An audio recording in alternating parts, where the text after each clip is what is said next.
tell me, how did you get the job of sparring with Dick Tiger? He had the two people with him at that time, Jersey Jones, Jimmy August.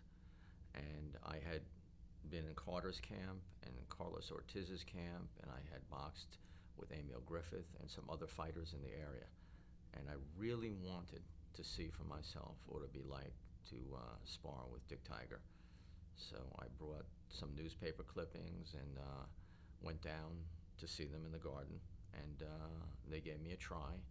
And I had a plan to stay ahead of him, and I weighed about 150, so I was a little light, but I knew one of the other fighters there, Candy McFarlane, and he had started out as a lightweight, 135 pounds, and then he went up to welterweight, and I knew that he was boxing with him.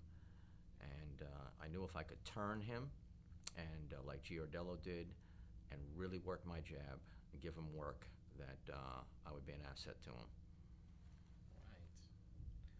Right. Would you like to describe what experiences you had in training and sparring with him in the run-up to the championship rematch with Joey Giardello? That was October 65, that fight. And they let him spar and train in the basement of the old garden. And it was a very Spartan atmosphere, to be in. And Emil Griffith had trained down there for his fight with Manny Gonzalez, welterweight title fight. So I was used to that area there. And with Dick, it seemed as if he came into the ring very heavy. To me, he seemed more like a light heavyweight. He had a rubber suit on occasion, and I think he perhaps came into training camp a bit heavy.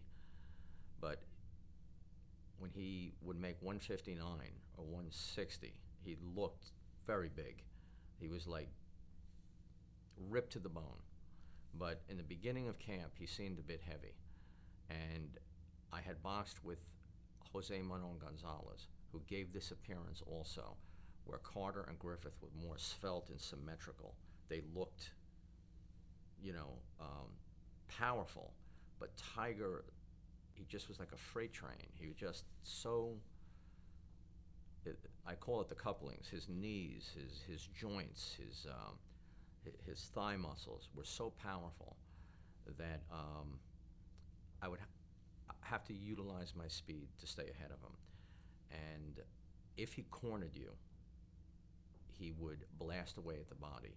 And I felt that I could only take a few of those shots without really getting hurt badly. He wasn't as fast-handed as Carter, but he was more heavy-handed. And I was more successful in boxing with Tiger than I was with the faster Carter, because I could stay ahead of him, and he had a habit that I capitalized on. When he had his hands up like this, and when he got into the sparring, he would bang his gloves together like this all the time, and it's a habit that stayed with him throughout all his fights. And whenever he would do that, as soon as he separated them, I'd stick him a piston jab right between his gloves. And then he would charge me, and I would turn, pivot, and he would try to throw me into a corner. And Giardello had showed me a trick once, and I took my thumbs, and I could get him in the bicep and grab his arms, and I would put pressure in there, and that would really piss him off. And for that second, he'd explode, and I'd be gone. And it was a learning experience, but you had to keep moving, or he could really hurt you badly. You did say on one occasion that you taught him a trick, or gave him what you felt was a tip for his impending bout with Giardello. That's true. Enlighten us about that. Dick would set himself. He was flat-footed. He could move very quickly if he had to, but if you look at the films of him, his rear foot would be flat to the canvas. And you could time him and get out of the way. And his style, to me, was somewhat European. He really had the remnants of the style he used against Terry Downs in some of the fights overseas. And in his mind, this is the impression I got, a fight is a fight. And if he had the title, or he was going to take it from someone, he's going to take it from you, or you had to take it from him. And he didn't think of himself as a boxer, but as a warrior.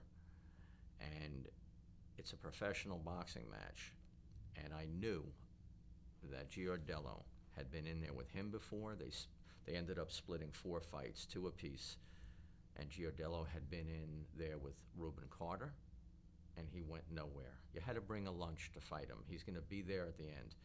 The only one to ever knock out Giardello was Harold Green, and he hit him after the bell and dropped Joey.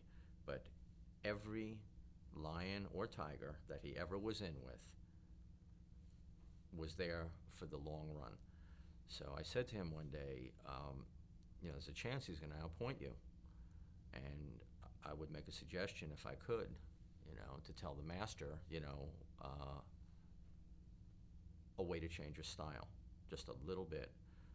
And he found it amusing. He says, I was a champion, you were not a champion, how you can tell me? And I said, well, I'd like to try anyway. I said, the way you walk is the way you fight. And it's the way I walk. And I said, yeah, the way you walk. And I imitated him. And if you see him after the bell rings, he'll go back to the corner with that strut, and he has great balance, but it's slow and flat-footed. I said I would suggest that you go a little more crazy in your attack. If you're fighting a refined boxer, and you wait for an opportunity for the big left hook, or you just stalk them, you're never going to get it, and they'll simply outpoint you.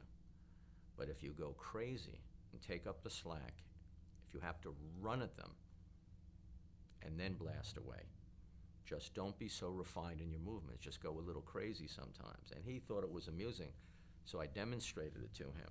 I got up and I imitated how he holds his hands and how he walks. And he never realized I was watching him that intensely. So we had a good laugh. He permitted the young upstart to show him, but I was right. And that's how Joey Archer stepped around him and beat him.